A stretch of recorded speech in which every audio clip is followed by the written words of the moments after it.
Let's go back to the Chamber now with some ministerial questions, but a different minister this time. Arlene Foster is answering questions on enterprise, trade and investment. An exceptional fit for the needs of the area.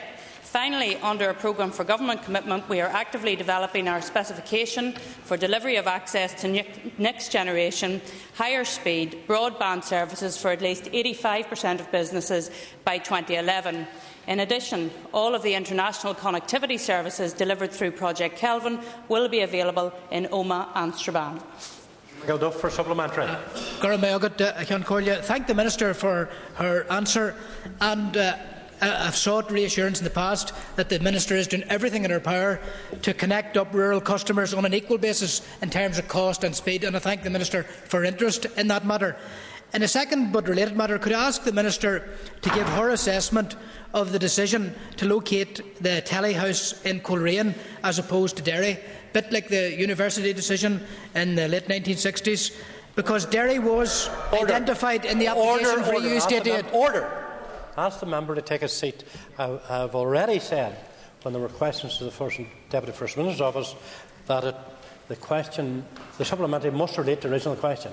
And I'm going to move on to Mr Thomas Buchanan, whose question 12 was grouped with question 1. Mr Thomas Buchanan. Thank you, Mr Speaker, and I thank the Minister for her response. But last month the Minister announced a very significant investment into our telecom infrastructure with Project Kelvin, and Omagh being one of those places where it was to be located.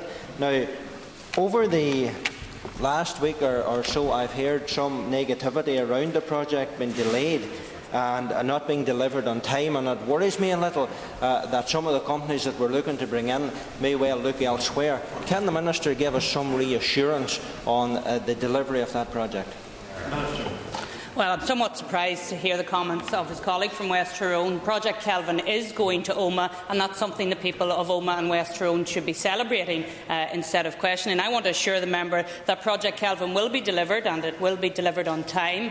The fuss over the siting of an unmanned telehouse is frustrating.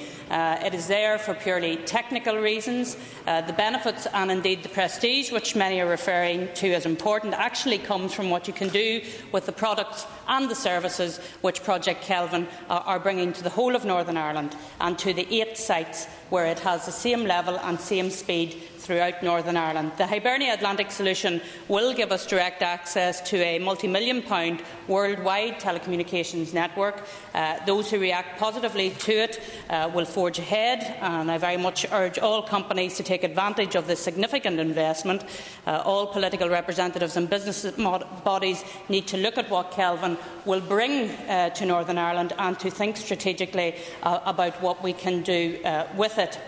Both the Northern Ireland Executive and indeed the Republic of Ireland's government have had to take tough decisions on finances, Mr Speaker, but we saw this project as much too important to our respective economic futures not to press ahead and fund it. But I do tell you, Mr Speaker, that if the actions of the complainers continues to harm this project, because the word is filtering through to me that the company executives involved have noticed what is going on and they are singularly not impressed with Northern Ireland or its political representatives. And that's very frustrating for me, it's very disappointing for me, and I have to say they've dealt with governments across the world and they have never had this sort of outcry before.